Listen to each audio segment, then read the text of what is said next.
La España sobre la que Alfonso XIII va a reinar es un país atrasado, con cerca de 19 millones de habitantes que luchan cada día por su difícil supervivencia. La esperanza de vida es de 34 años. Las familias tienen una media de 5 hijos. La mortalidad infantil es extremadamente alta. Casi la mitad de los niños que nacen no llegan a los 5 años. Los que sobreviven están condenados, en su inmensa mayoría, a ser analfabetos.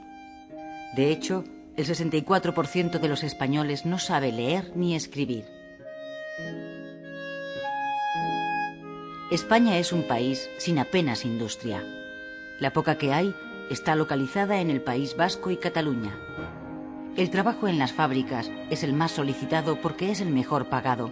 El sueldo diario oscila entre las 3 y las 4 pesetas, 2 céntimos de euro. Las mujeres cobran la mitad. Las condiciones de trabajo siguen siendo extremadamente duras y el nivel de vida de la clase obrera es crítico. Los conflictos y las huelgas son cada vez más frecuentes. La política es una trampa burguesa. Nuestra única arma es el trabajo, nuestro trabajo, que el capitalismo necesita para sobrevivir. Usemos el arma de que disponemos, compañeros. En 1910, los anarcosindicalistas fundan en Barcelona la Confederación Nacional del Trabajo, la CNT. Se trata de un sindicalismo apolítico que a través de la acción directa y de la huelga general revolucionaria aspira a sustituir el régimen burgués por el ideal anarquista, el comunismo libertario. Lo que no funciona es el sistema burgués capitalista. Votar es colaborar con el sistema que nos explota. Absteniéndonos, los partidos del gobierno que mangonean el cotarro volverán a ganar y siempre seguiremos igual. En las elecciones de 1910, el Partido Socialista, que se presenta en coalición con los republicanos, consigue por primera vez un escaño en el Congreso de los Diputados. Pablo Iglesias, fundador del PSOE, es el primer representante obrero que se sienta en las Cortes. La vida en el campo es aún más difícil que en la ciudad. En el campo viven unos 13 millones de españoles, cerca del 70% de la población. La mala distribución de la propiedad de la tierra, o fincas inmensas o terrenos mínimos, la pobreza del suelo, la escasez de agua y el deficiente desarrollo de los regadíos sitúan las condiciones de vida en el campo por debajo del nivel de subsistencia.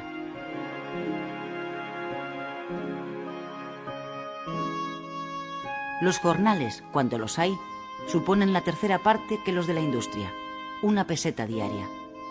La producción del campo no da para alimentar a todos los que malviven en él.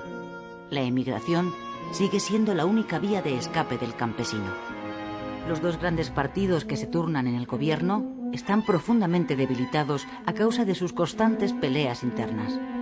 Francesc Cambó, líder de la Lliga Regionalista de Cataluña, pone en marcha una rebelión contra ambos partidos que llevan décadas monopolizando el poder. Su propósito es liquidar el sistema de turno de partidos, llevar a cabo una reforma constitucional que permita la autonomía de las regiones y formar un gobierno de consenso con participación de todos los grupos políticos.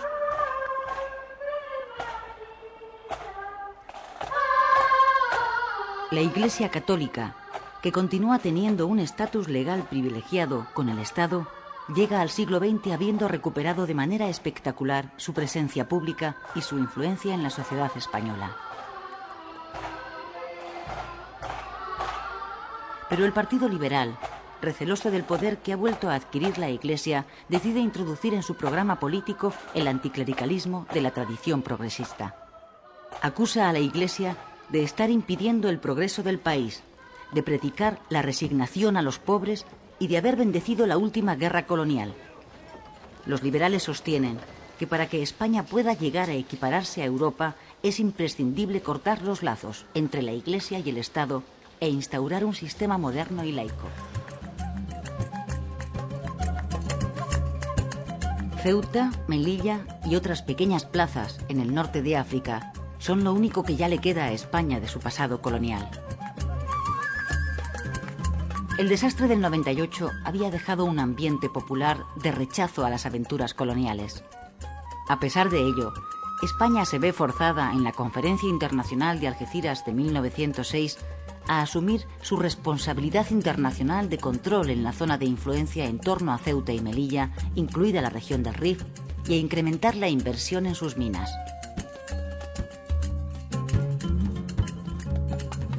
A comienzos de julio de 1909, las tribus rifeñas, que llevan varios meses hostigando a los mineros españoles, matan a varios de ellos.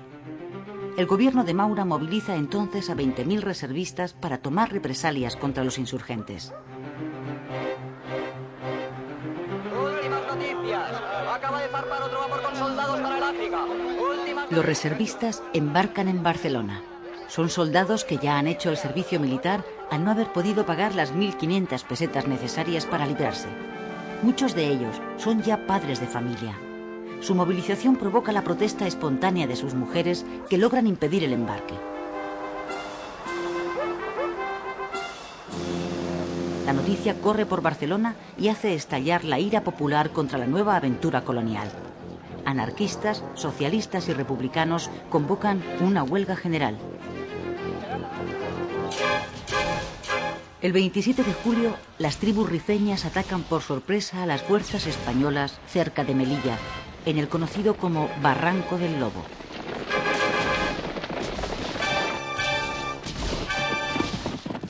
En la emboscada mueren 1.000 soldados y varios oficiales.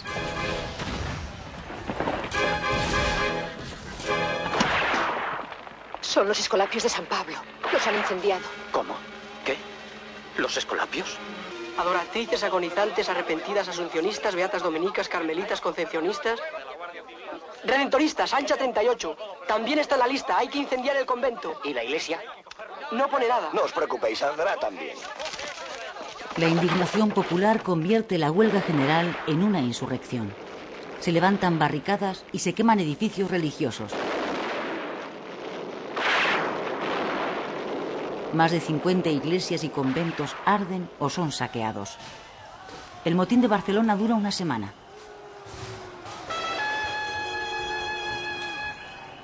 ¡A formar! ¡Vamos! El gobierno de Maura declara el estado de guerra en la ciudad y ordena al ejército sofocar la revuelta.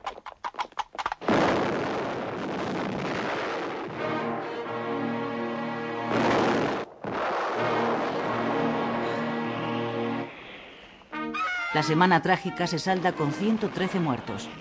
De ellos, 104 son civiles y 9 son militares.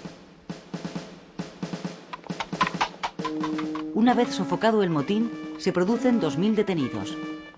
5 son condenados a muerte por los tribunales militares. Entre ellos está el pedagogo anarquista Ferrer Guardia, al que el gobierno elige como cabeza de turco y acusa de haber inducido a la rebelión.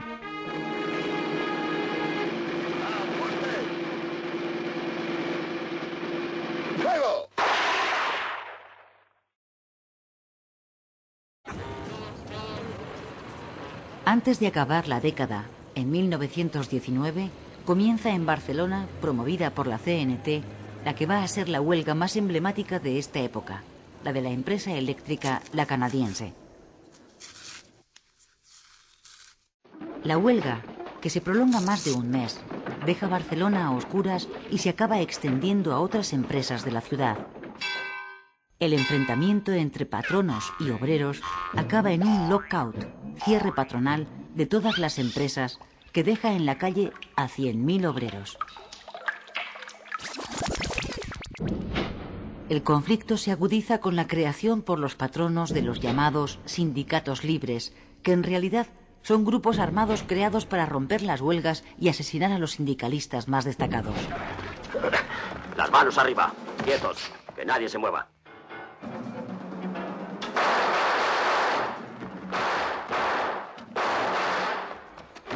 Los anarquistas, para defenderse, crean a su vez sus propias bandas de pistoleros. Comienza así una espiral de sangre, el pistolerismo, en la que el terrorismo sustituye a la lucha sindical.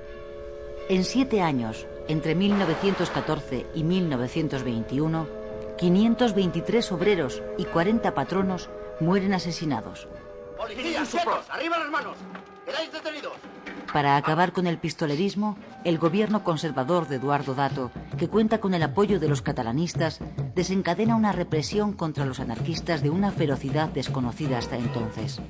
Las cuerdas de presos y la ley de fugas se ponen a la orden del día.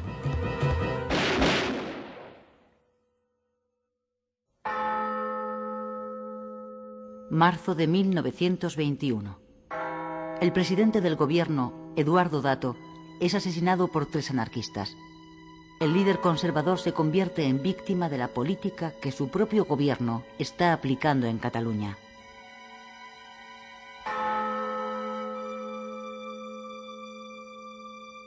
El rey preside por segunda vez en su reinado el entierro de un presidente asesinado. El 16 de julio de 1921, los rifeños atacan masivamente y cercan a los soldados españoles destacados en Anual.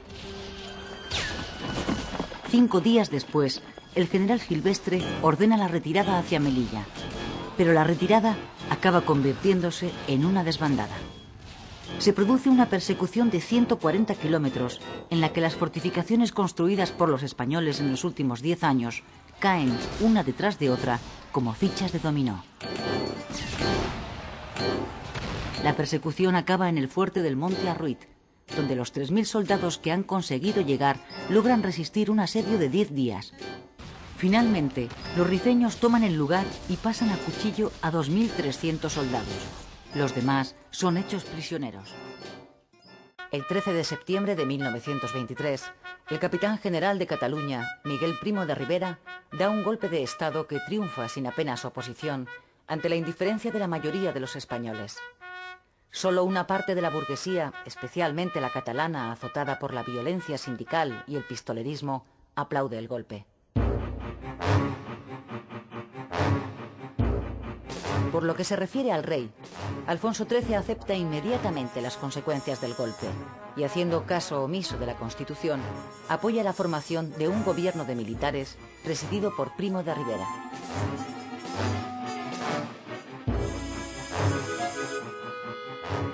España deja así de ser una monarquía constitucional para convertirse en una dictadura. Alfonso XIII emprende a partir de ese momento un camino político sin retorno.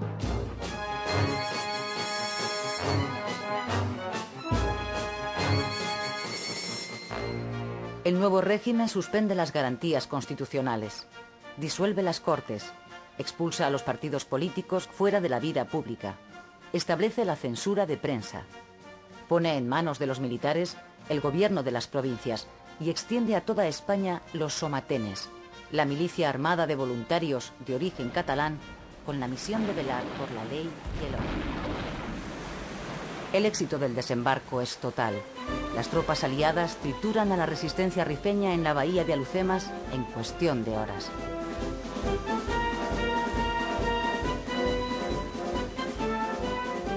Seis meses después, el ejército español domina el Rif y su líder, Abdelkrim, se rinde a los franceses. Los oficiales africanistas, los que han hecho su carrera militar en Marruecos, jugarán pocos años después un papel decisivo en la historia de España. Son Sanjurjo, Mola, Codet, Varela o Franco.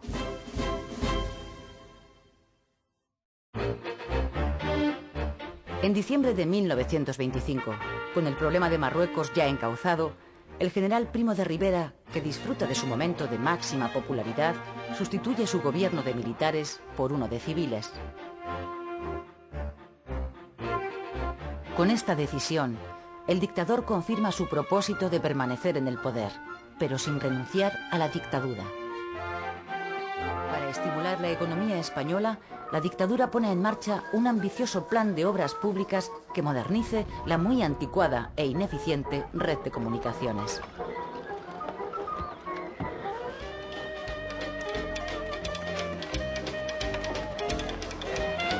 Se inicia la construcción de más de 5.000 kilómetros de carreteras y de casi el doble de caminos vecinales. También se construyen cerca de 1.000 kilómetros de vías férreas y se renueva el material ferroviario.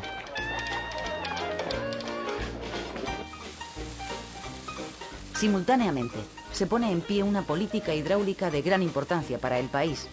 Se crean las confederaciones hidrográficas para el aprovechamiento integral del agua. Se construyen embalses, canales de riego y también saltos de agua para satisfacer el incremento de demanda de energía eléctrica.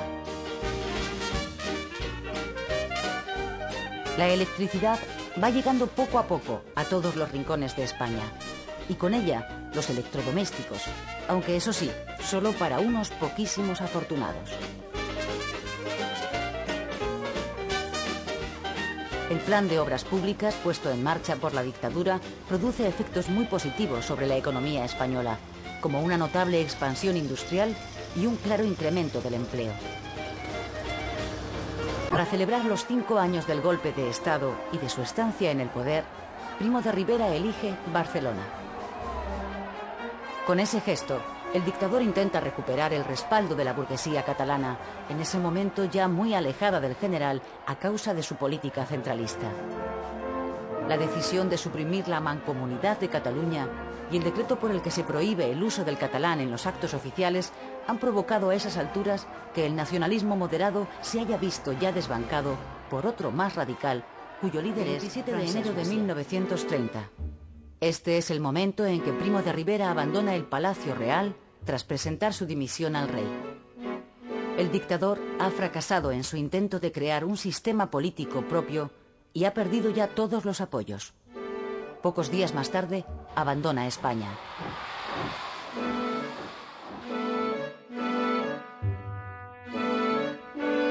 Con el prestigio de la monarquía profundamente deteriorado a causa de su complicidad con la dictadura, Alfonso XIII tiene ante sí una ardua tarea: tutelar el primer intento de transición política a la democracia de la historia de España.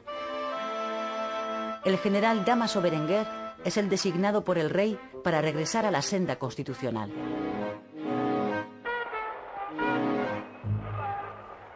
El gobierno de Berenguer, conocido popularmente como la dictablanda, aborda la transición con tal lentitud que la opinión pública deja de creer en la sinceridad de sus propósitos y se distancia aún más de la monarquía. Febrero de 1931. El almirante Juan Bautista Aznar es designado por el rey para formar nuevo gobierno. Aznar convoca elecciones municipales para el 12 de abril.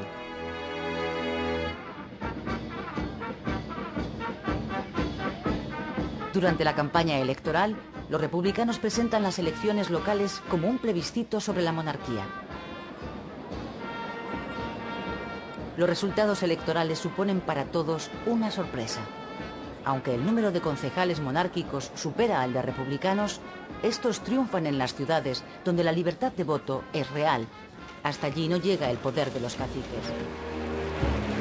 Al caer la tarde, el gobierno provisional iza la bandera republicana en el balcón del Ministerio de la Gobernación, en la Puerta del Sol. El nuevo presidente, Niceto Alcalá Zamora, proclama oficialmente la Segunda República Española.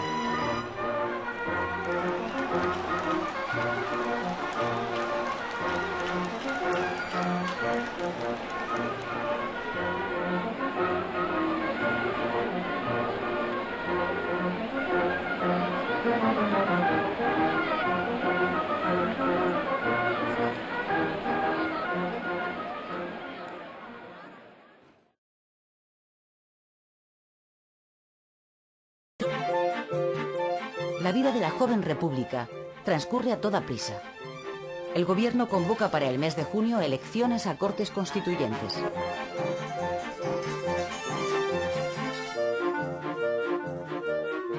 El país se llena de mítines a los que por primera vez los españoles acuden en masa. Se presentan a estas elecciones partidos de todas las tendencias, desde monárquicos a comunistas. Los partidos de la coalición republicano-socialista que formaron el gobierno provisional salen vencedores.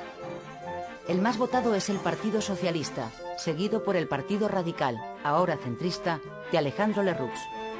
La derecha queda reducida a una minoría. En diciembre de 1931, después de 6 meses de tensos debates, las Cortes aprueban sin consenso la Constitución de la República.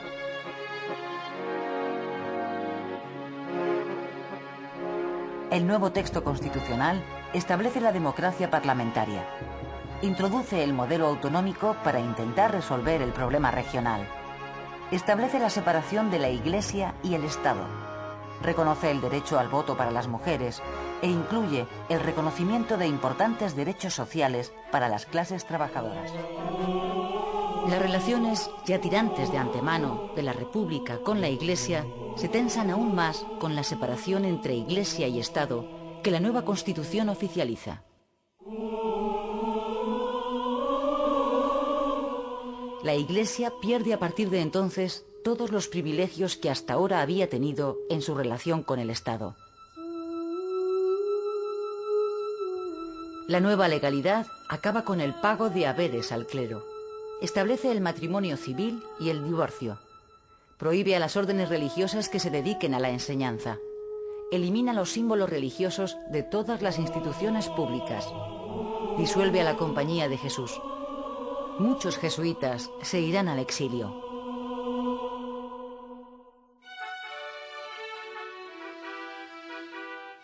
Los socialistas, con 3 ministros, entran en el gobierno por primera vez en su historia. Uno de ellos, Largo Caballero, con una larga trayectoria sindical, ocupa la cartera de Trabajo y adopta una serie de medidas destinadas a favorecer a los trabajadores. Subida de sueldos, jornada laboral de 8 horas para los jornaleros, vacaciones pagadas, establecimiento de un salario mínimo, seguridad social y seguro de enfermedad obligatorios. En ese momento hay en España casi 2 millones de campesinos sin tierra. Braceros eventuales que pasan gran parte del año en paro y que malviven con míseros jornales. El objetivo de la reforma agraria es que los jornaleros sin tierra acaben convirtiéndose en propietarios. Con ese propósito, el gobierno pone en marcha una política de expropiaciones con dinero público de los latifundios mal explotados.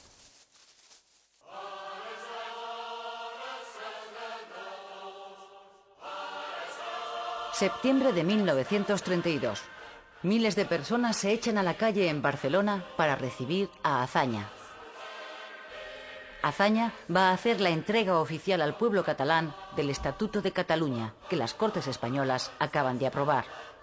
Los estatutos del País Vasco y Galicia están todavía en fase de discusión.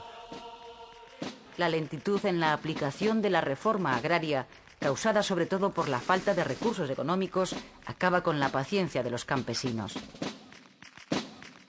Las ocupaciones de fincas y los levantamientos anarquistas se multiplican. En enero de 1933, la FAI hace un llamamiento a la insurrección general. Como en otros lugares, en Casas Viejas, un pueblo de la provincia de Cádiz, un grupo de braceros anarquistas declara el comunismo libertario y se subleva.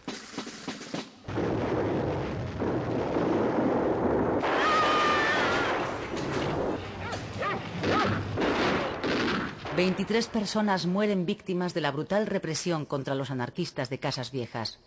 La tragedia sobrecoge a la opinión pública. Lo sucedido en Casas Viejas supone un golpe político mortal para el gabinete de Azaña, que acabará dimitiendo en septiembre de 1933. Se convocan nuevas elecciones para noviembre.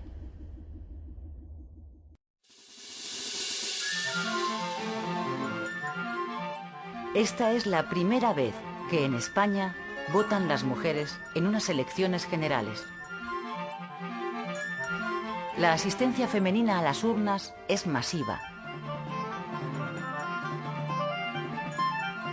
Las elecciones incluyen otra novedad.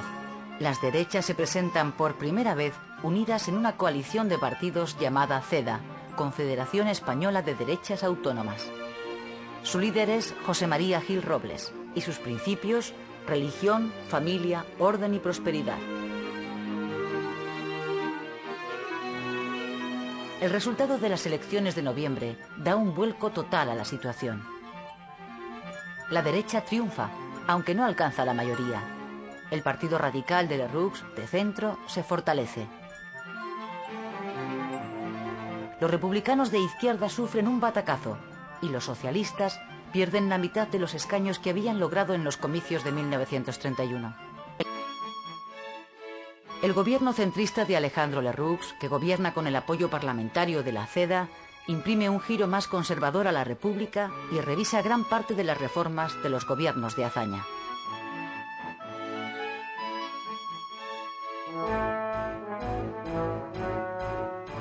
En la oposición, los socialistas, desencantados por el alto precio pagado por su participación en el gobierno que les ha llevado a la derrota electoral, se radicalizan. Los llamados bolcheviques se hacen con el control, tanto del partido como del sindicato.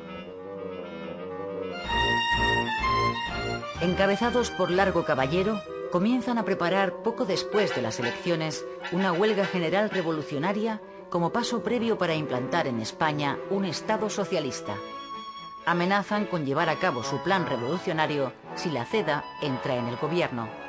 Los socialistas identifican a los cedistas con la amenaza fascista que se extiende por Europa.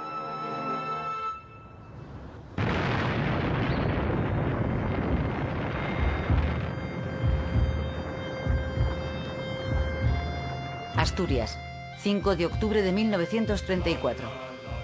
La insurrección obrera que los socialistas han estado preparando se pone en marcha en la cuenca minera.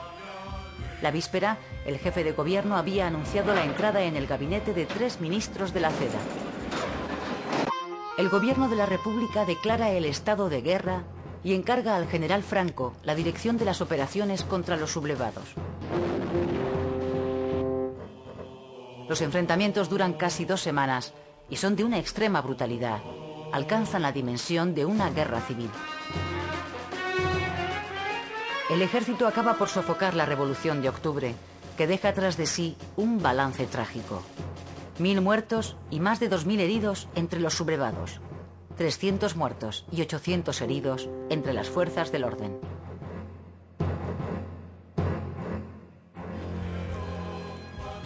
Cerca de 30.000 personas son encarceladas, entre ellas los dirigentes del PSOE y la UGT.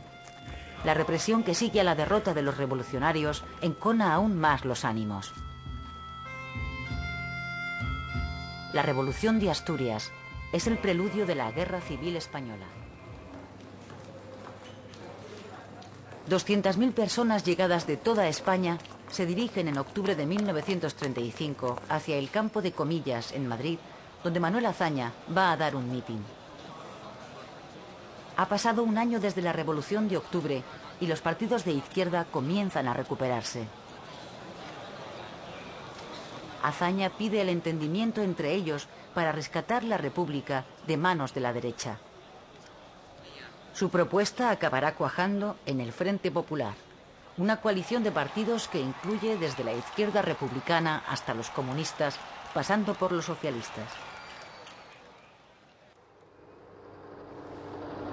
El gobierno de coalición de centro-derecha cae y se convocan elecciones para febrero de 1936. Es la oportunidad que esperaba el Frente Popular. Su campaña electoral se apoya en la petición de amnistía para los presos de octubre y el restablecimiento de las reformas de Azaña.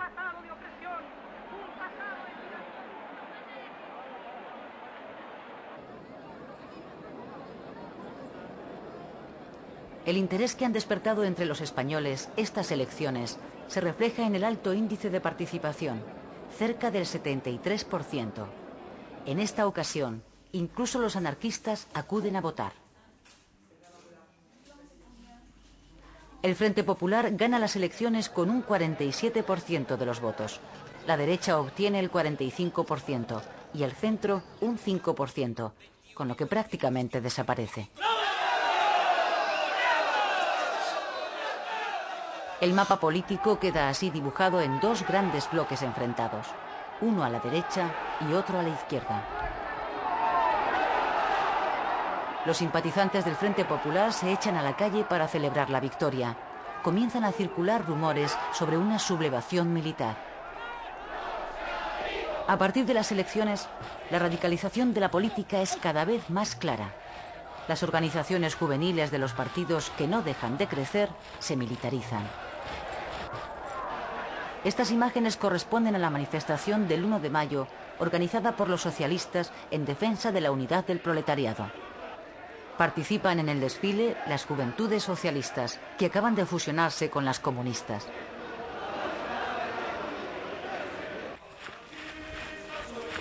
Estas otras imágenes corresponden a un entrenamiento paramilitar de las juventudes de Falange Española.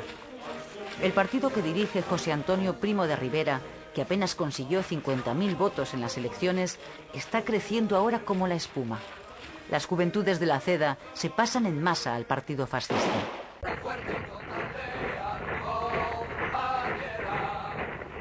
La rebelión militar que el general Mola lleva meses preparando estalla el 17 de julio en Melilla. El 18 de julio, el general Franco se subleva en Canarias al frente de su guarnición. Tras dejar el control de Las Palmas en manos de los insurrectos, vuela hacia Tetuán en el Dragón Rapid para ponerse al mando de las tropas de Marruecos. Franco ha sido uno de los últimos generales en sumarse al golpe.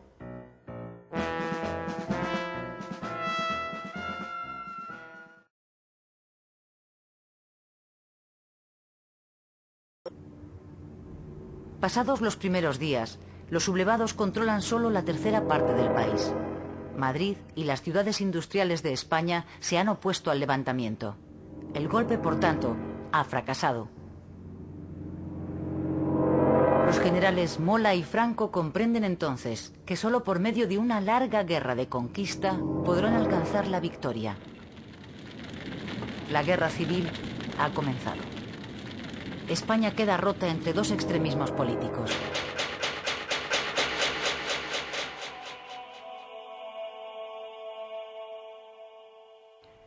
Durante los primeros meses de la guerra, el ejercicio masivo del terror se impone en los dos bandos. Es entonces cuando se hace trágicamente famosa la modalidad del paseo, por el que se saca a las víctimas de sus casas durante la noche y tras ser paseados en camiones hasta las afueras de pueblos y ciudades, son finalmente asesinados. Unos 150.000 españoles son asesinados a lo largo de la guerra en ambas retaguardias.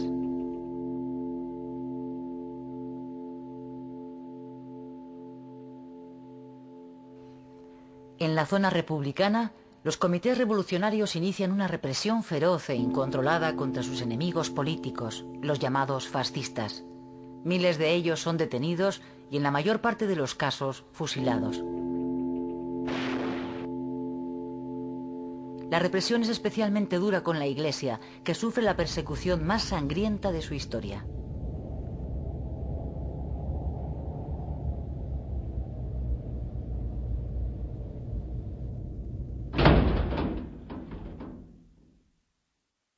En la zona sublevada el terror se ejerce con idéntica contundencia. Con una diferencia, es un terror controlado por las autoridades militares. Los frentepopulistas llamados rojos son detenidos, juzgados sumariamente y fusilados.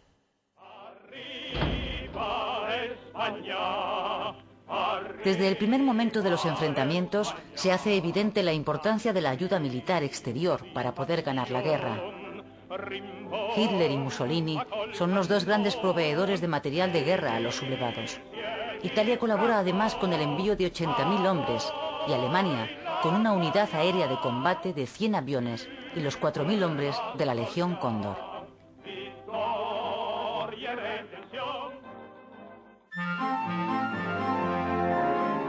La República sufre desde el primer momento serios problemas para adquirir material de guerra. Francia e Inglaterra deciden no suministrar armamento a ninguno de los dos bandos combatientes. La política de no intervención que siguen los gobiernos de París y de Londres es un intento de impedir que la guerra civil española se convierta en el detonador de un conflicto a escala mundial. Eso perjudica seriamente al gobierno republicano. En el otoño del 36, el líder comunista Stalin decide abandonar su política de neutralidad y acude en ayuda de los republicanos. A lo largo de toda la guerra, la República no va a recibir otra ayuda exterior verdaderamente importante que la que recibe de Rusia. La Internacional Comunista, que también apoya a la República, envía a su vez a las Brigadas Internacionales. Alrededor de 60.000 voluntarios, en su mayoría comunistas procedentes de 60 países, llegan a España para combatir en las filas republicanas.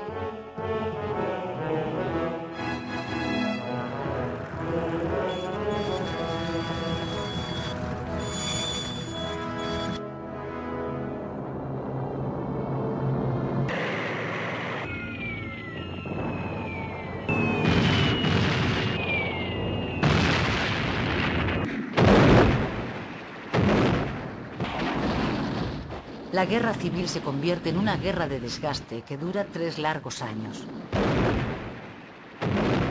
Los republicanos, lastrados por sus profundas divisiones, tratan por todos los medios de resistir.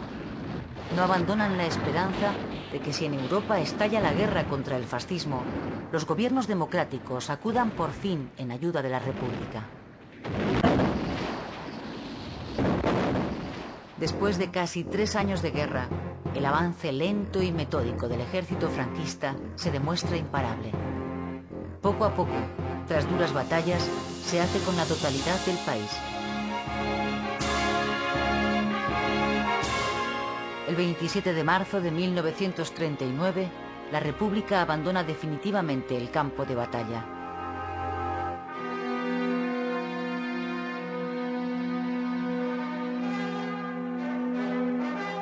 Parte oficial de guerra del cuartel general del Generalísimo, correspondiente al día de hoy, 1 de abril de 1939.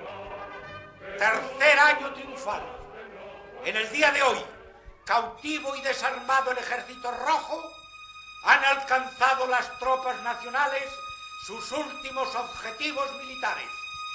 La guerra ha terminado.